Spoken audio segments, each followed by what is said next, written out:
You are now listening to the Artsindy Crossroads show. Here's Suk-Yen Lee, host for CBC's Definitely Not the Opera and former VJ for Much Music. I just Googled Nick Panu, pretending you're Marlon Brando, and you're asleep on you're asleep on your laptop. Will Sasso stars for Mad TV and another series coming out on CBS. Your intro there sounded like I was just making my way down to the ring for a MMA fight. Interviews with Gerchok. voice of Optimus Prime. Transform and roll out.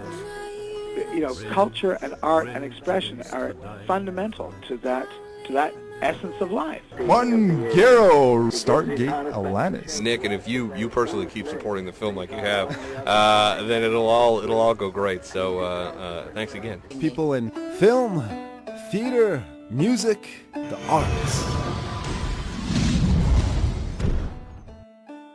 A Merry Christmas to everyone here in the Fraser Valley. Christmas coming up this weekend. And if you still got to catch those presents, be safe driving to the mall and running around. And don't worry, you'll get that Christmas shopping done. On this week's show, last week we talked about the comedy scene with Babs Kebabs. This week we talked with Steve Stone about venues shutting down and just musicians supporting each other. Yeah, you've heard me talk to Steve before, so yeah, we just chatted a bit. And I have an interview that won't air this week, but probably next week with Margot Prentice. She actually comes to the Valley a lot to do live comedy shows, and this is where she, has a really good turnout. She's also an author, teacher, and many other things within the art scene. But we talk about the comedy scene, so that will likely be next week. Yeah, I'm sure I'll air it next week. Margot will have no problem with me airing the interview for you next week. You're going to hear maybe one or two tracks from Steve Stone at the end of the interview.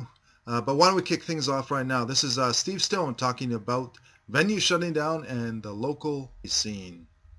There's so much unnecessary competition between artists, and I've seen it, growing up, and that's just sort of, there's an element, and I hate to say it's human nature, because I don't believe it truly is human nature. I think it's more human teaching, for whatever, but I don't want to get into a deep philosophical conversation about it.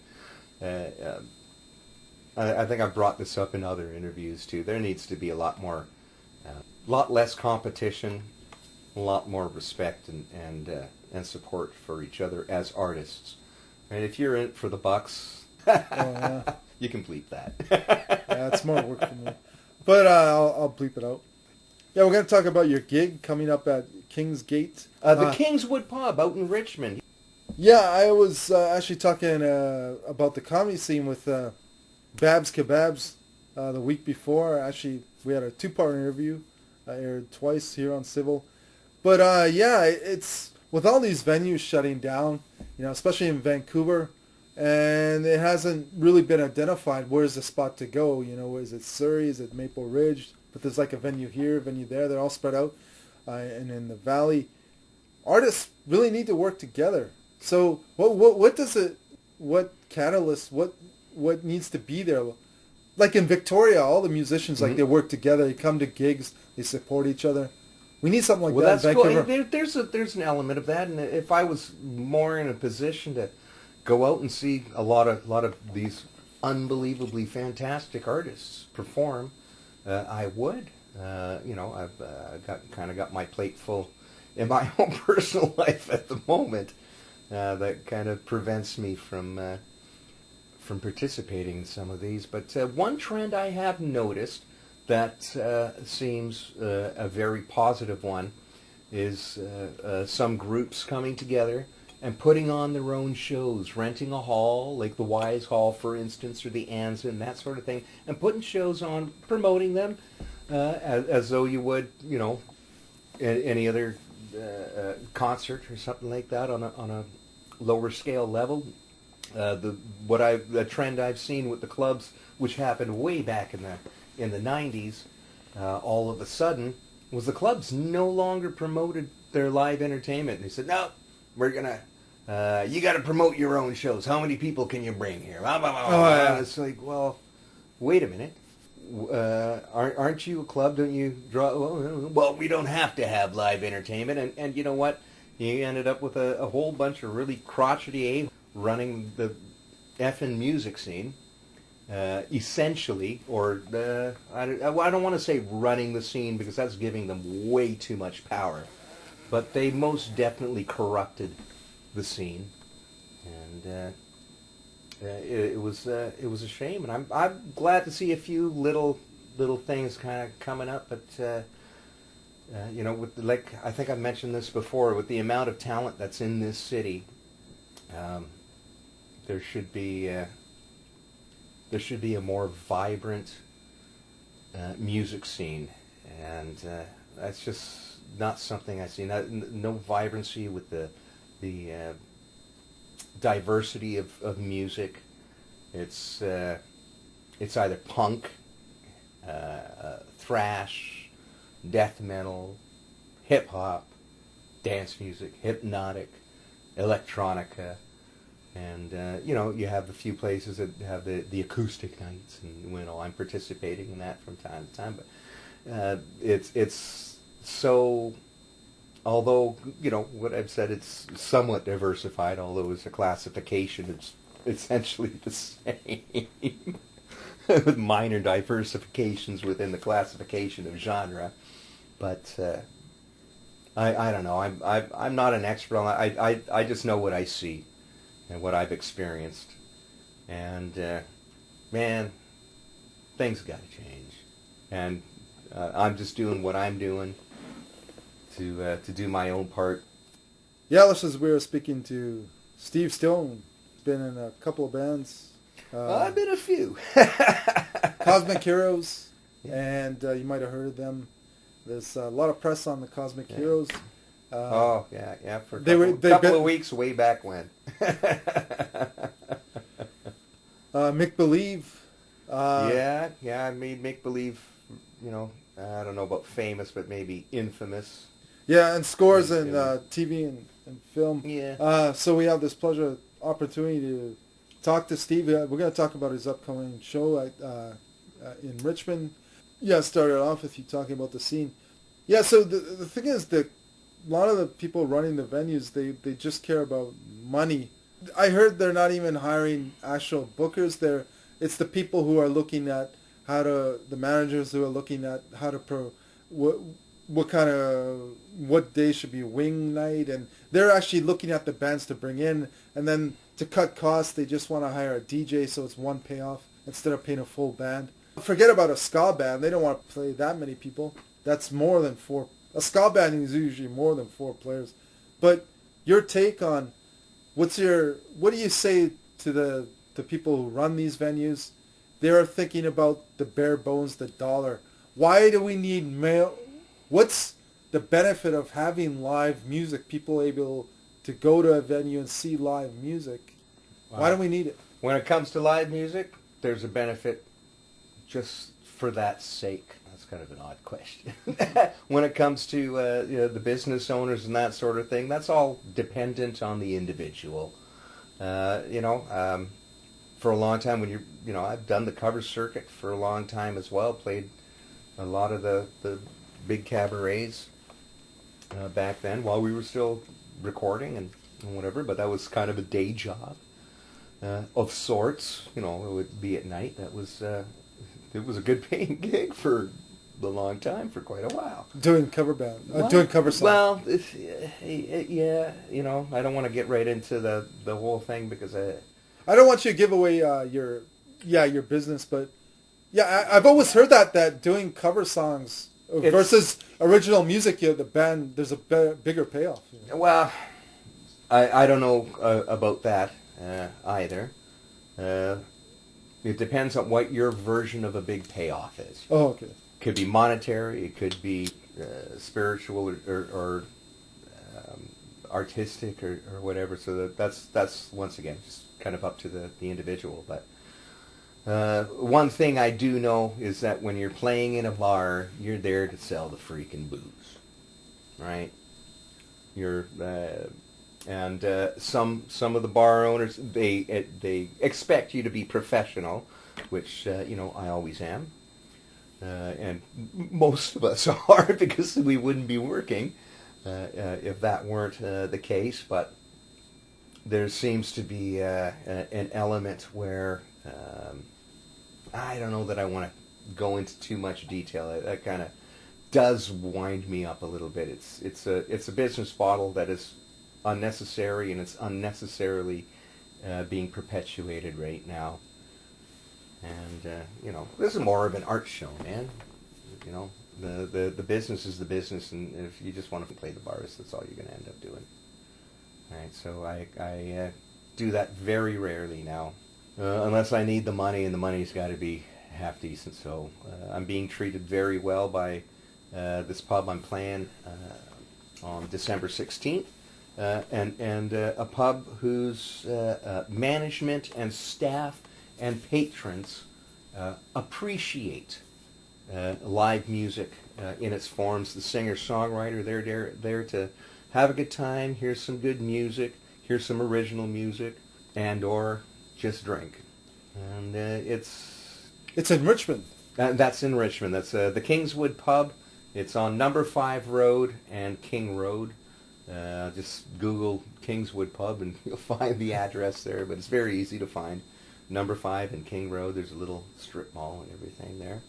Absolutely recommend that to any acoustic singer-songwriter who's looking for a venue to approach. Just for the sake of performing and being treated the way an artist and a musician kind of should be. What's the setup like at King's Pub? It's a small little pub, just sort of a non-stage area. Yeah, I like those kind of setups. It's like those theater performances they put at the Havana. I don't know if you've been there, Commercial Drive. Yeah. It's or at the Beaumont when I don't know how the setup of the Beaumont is, but when they used to have theater in the Beaumont and the Havana, it's like you're part of the act. You're right in there. It's so intimate. Something like that, like you say, it's not a really obvious. Well, there's a little carpet where I put my chair on and I sang, and a little small little PA there, of course, and there's a table that's usually situated right to my immediate left. It'd be and then there's a few tables in the corner or whatever, but there's usually a table or two that's seated right next to me. So sometimes there are people that are sitting there when I come in, and if I get there early enough, I generally reserve a couple of seats. There's the band table for guests. Oh, nice. But yeah, it's an intimate little venue. It's been around for a long time. I played that bar in several different bands when that particular venue was in several different.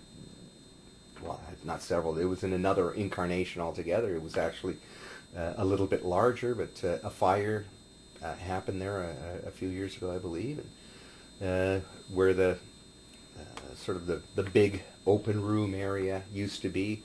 I believe that's where the beer store now exists. Nothing wrong with that, too. In a nutshell, I don't know if when you perform, you're, I guess, in the moment. But maybe you do kind of think about it on a conscious level. But I'm sure you'll have no problem delving into it. How do you perform in that intimate setting? How does that change your performance? Because every venue is different. Same as I would anywhere else, man. I just go up on the stage and say, I hope they like me. If not, I'm playing it. I'm here for the night. We'll find out soon enough. And so far, so good. Continue to knock on wood. Maybe that question I asked, I apologize to the listeners, to you, Steve, might have been a little cheesy or unnecessary. But I thought it was always kind of different. It depended on the venue. There's always a different vibe. You might perform a different way. Well, the number of years I've been performing live, and going back to the early '80s, early to mid '80s, when I kind of started out recording and performing in small intimate venues. You just kind of learn how to read the vibe. You know, if I was playing at the, you know, doing a sold out show, it wouldn't matter because I knew they were already coming there to see me, right?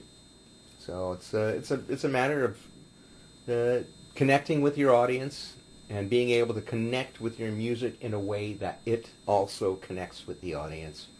And I've been fortunate for the last, God, I've been doing this for 30 years.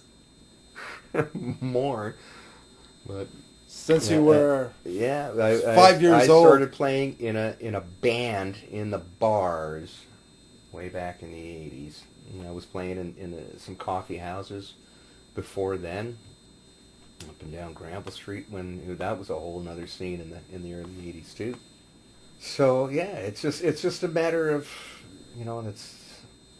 Yeah, when I walk in and I'm gonna do a gig, I do like to get a sense of the crowd, and you know, I'm not above asking as people what do you like to hear? You know, if I'm doing some covers that night, so I'm doing my originals. But when I'm playing a pub, I'm generally for whatever, in order to keep asses in the seat and keep people drinking, which is part of the job.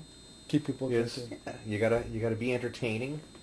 And draw people in with songs they're gonna like. So when I do covers, I try to do I do them sort of with a little bit of my own take. There's of course, you know, it's a structured song I didn't write or whatever, but I try and take on the personality as best as I can and just try to deliver it. I just do what I do and hope you like it. And if you don't, there's the door. And you know, that's all I can say, man. That's part of being the artist, and it's, you know, doing what you do and wearing it on your sleeve.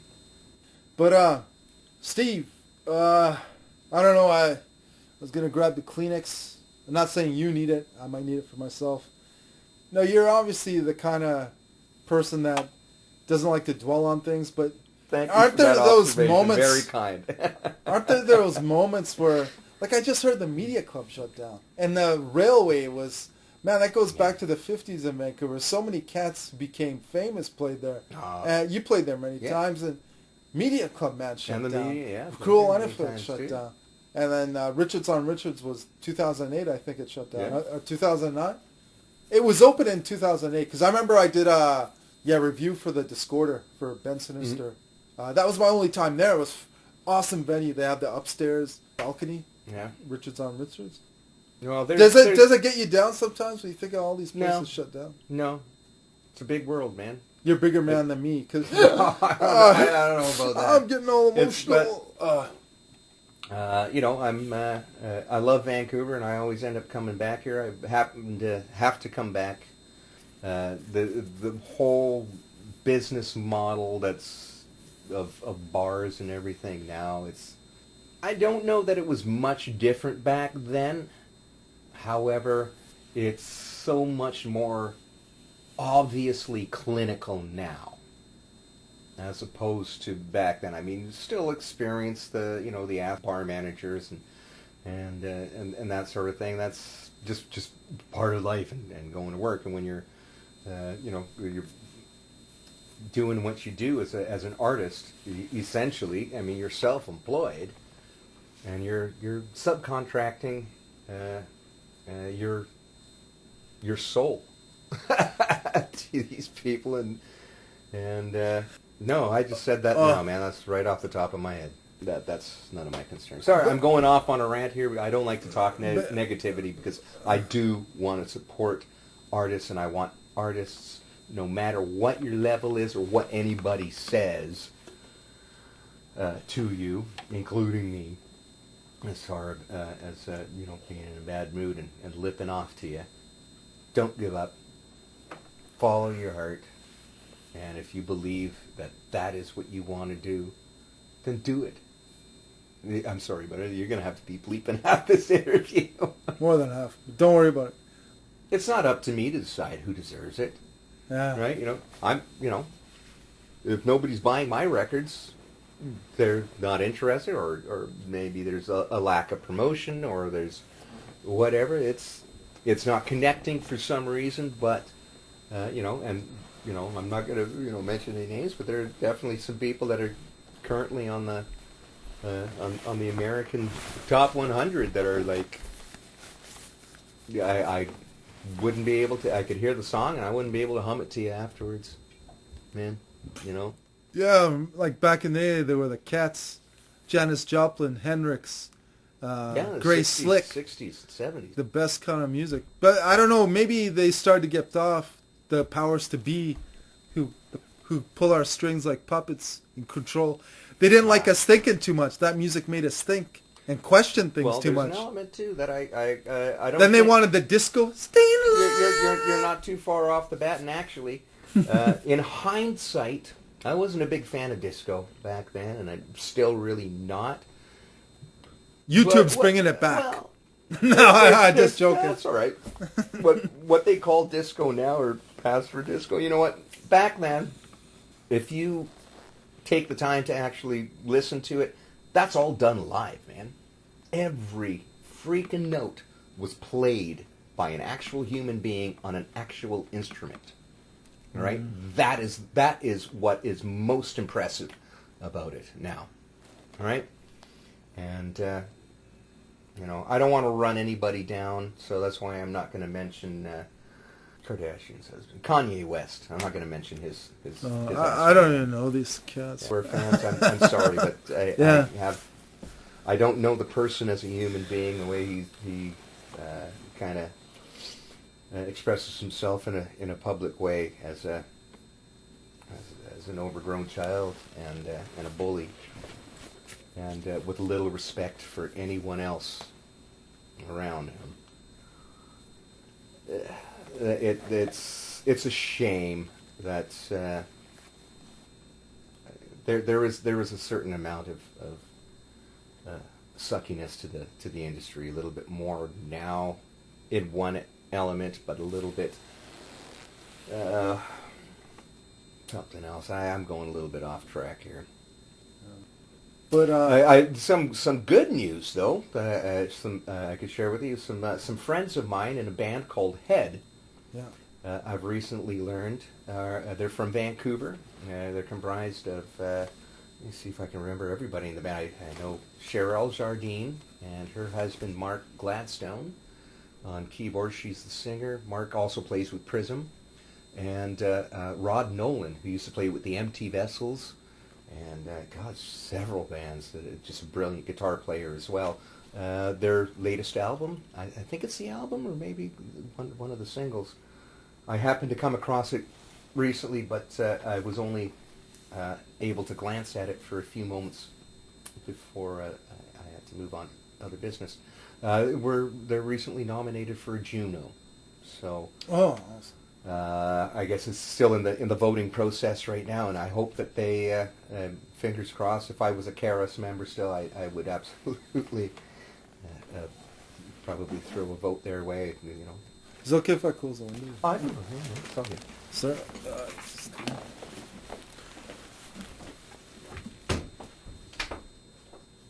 So, do you have a song in mind that you want to...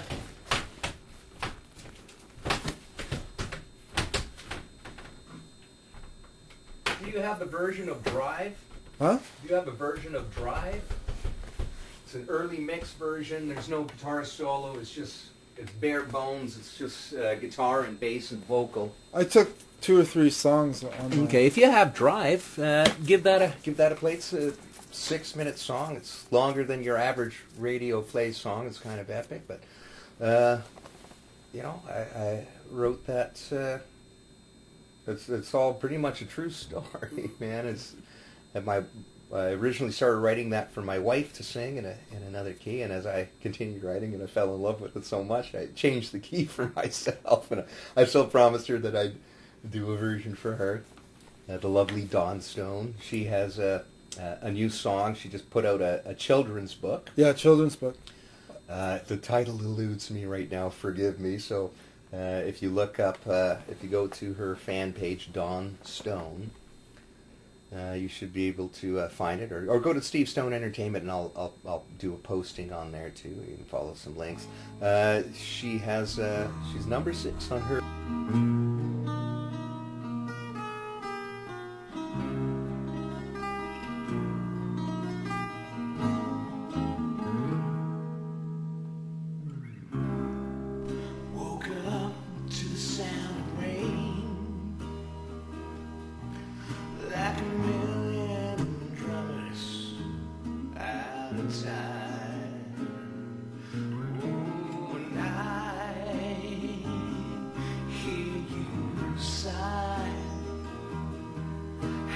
Close my eyes and smile.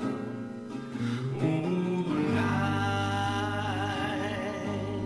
in another place on the road. Oh, remember those days. Ooh, and I wanna ride again. So who cares about the weather? Just put the pedal to the metal, baby. We'll hit the open road, no matter where we go. Come on, baby, let's just drive. Spend another year nowhere close to here.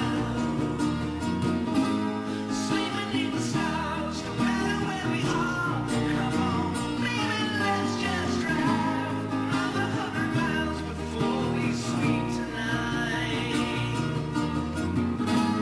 I love you, and love is you.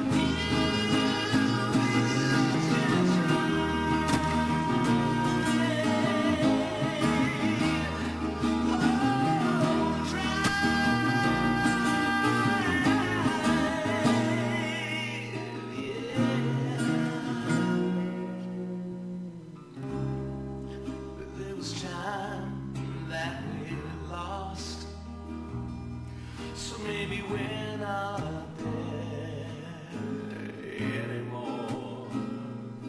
Oh, but I still wanna get lost with you, and baby, try